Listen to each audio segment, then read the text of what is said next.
Yes guys, and welcome back to Sean on Sports. I hope you're all well. So sorry of the lack of content recently. I've had a few sort of personal issues that I've been dealing with, but hey ho, I'm back now. And today we are looking at the massive fight this weekend between Anthony Joshua and Andy Ruiz, the rematch. So normally when I do boxing previews I would start with the undercard, but just purely because of the magnitude of this fight I think we will go with the main event first, and of course that is Joshua versus Ruiz, the rematch. Many people have made comments on Joshua's size. He is looking a lot leaner. He has got quite a bit considerably thinner as well, and I think that's purely because he wants to come in this fight with speed and move around for the whole 36 minutes. With Andy Ruiz, he looks pretty much the same, fast hands sort of. He isn't body perfect, but that doesn't really win you fights in boxing, as we all know within recent history. So let's get into the fight and give it a bit of a breakdown. As we know, Anthony Joshua got stopped last time by Ruiz, and it was, well, to say unexpected is a bit of an understatement. It shocked the boxing world, really, to be frank. And I didn't see the fight actually live because I was flying home at the time from a holiday, and I just sort of remember because my flight was sort of 6 o'clock in the morning, and I just got up when I left the hotel. I checked my phone thinking, oh yeah, it'd be routine wins for the likes of Callum Smith, Joshua himself, and then my phone was going mad. All these notifications from my mates, had probably about 50 messages, tweets, the lot, Instagrams. Have you seen the result? And I was thinking, well, it's a formality really. Joshua's going to win this. I didn't fathom that he could lose. And that's how I found out. Andy Ruiz, wins by TKO. So I naturally was interested to see what happened. So when I come back I watched the fight, and I was surprised a few things. Obviously I see on social media there was the whole episode where people thought he might have had a panic attack, or people thought that just something wasn't right with him, but for me he looked the same AJ as usual.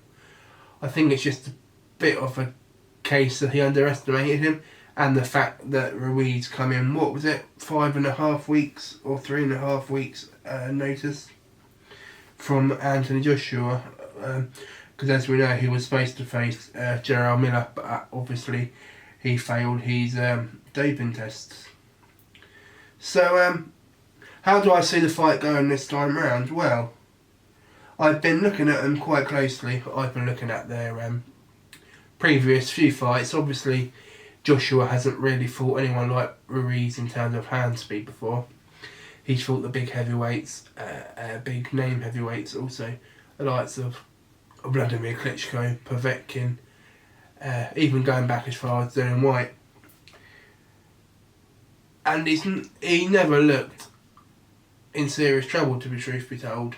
Only against Klitschko at Wembley when he got put down, I didn't think that Joshua was in trouble. Sorry, just looking at my notes. Yeah, so I didn't think Joshua was in trouble really until then.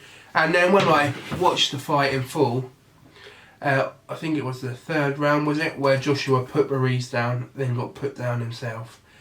And then I think it was the 8th round it got stopped because Joshua got caught again. And it was just a flurry of punches really. There wasn't big shots that stopped him. I watched it again just the other day, and sort of Joshua spits out his gum shield. He goes to, I think it was his corner. He looks outside the ring, I think at Eddie and Barry Hearn, and then the whole time the referee's telling him to come here and put his gloves up.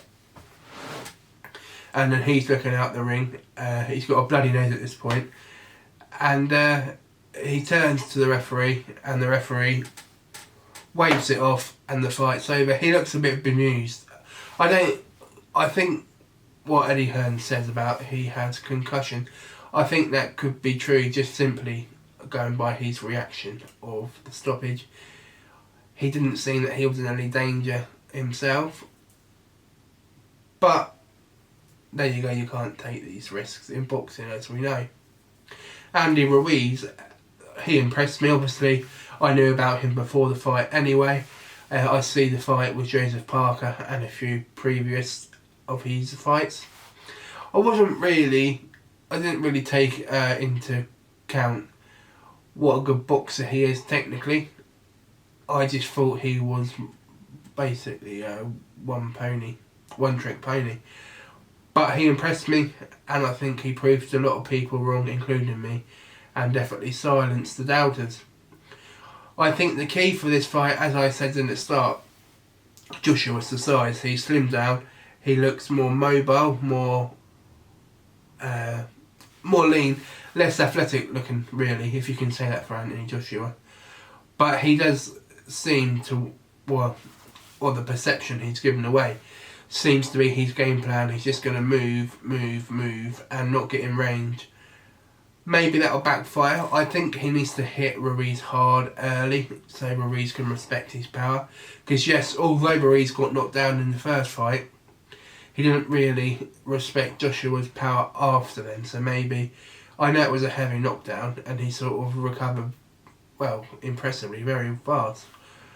But I don't think Ruiz really respects Joshua's power, and I don't think Ruiz thinks Joshua's as big a puncher as his record suggests, let's say. So, the fight's 3 days away at the time of recording.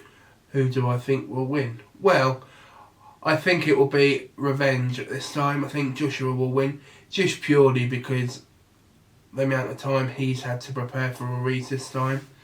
And obviously Rob McCracken, his trainer, he's a really good trainer, so he won't leave any stone unturned, and he will make sure methodically that the training camp was spot on and sparring, etc. And I think that this time we will see, or hear the words in fact, and the new unified heavyweight champion of the world, AJ Anthony Joshua. But I wouldn't also be surprised if it's a repeat. But if I had to put my bollocks on the line, I would say AJ mid to late stoppage. And let's just have a look to see who else we got on the card, because it's a heavyweight showdown, really, isn't it? Dylan White makes his return against Marius Wack. A bit of an off one with Dylan White, because obviously he's got this cloud of UCAD hanging over him. We don't know what's going on there. I believe he's innocent, as he makes out, and I think we will hear something before the end of the year. Obviously this fight got added late notice, so I suspect it will be a routine win for Dylan White. Then we got the fight I'm actually looking forward to the most, other than the main event, which is Povetkin and Hunter.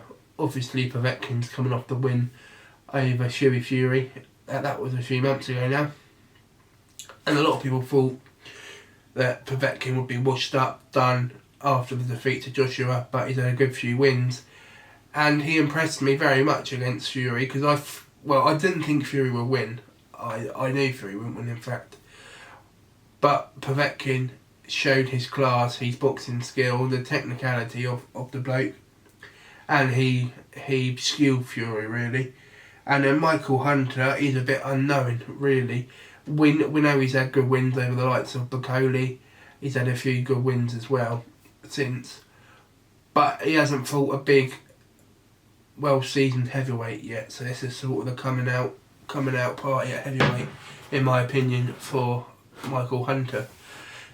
So that's all I wanted to talk about today. Just give my views on this fight and who I think will win. I'm going to say AJ mid to late rounds stoppage, and who knows, maybe we'll see a trilogy. If you like this video, don't forget to smash that like button and turn on the bell. Then you will be notified when my future videos will be updated. And don't forget to subscribe as well. Also, I shall put my Twitter down below. So if you want to follow me that is much appreciated. And yeah, hope you enjoy the fight, and thanks for watching.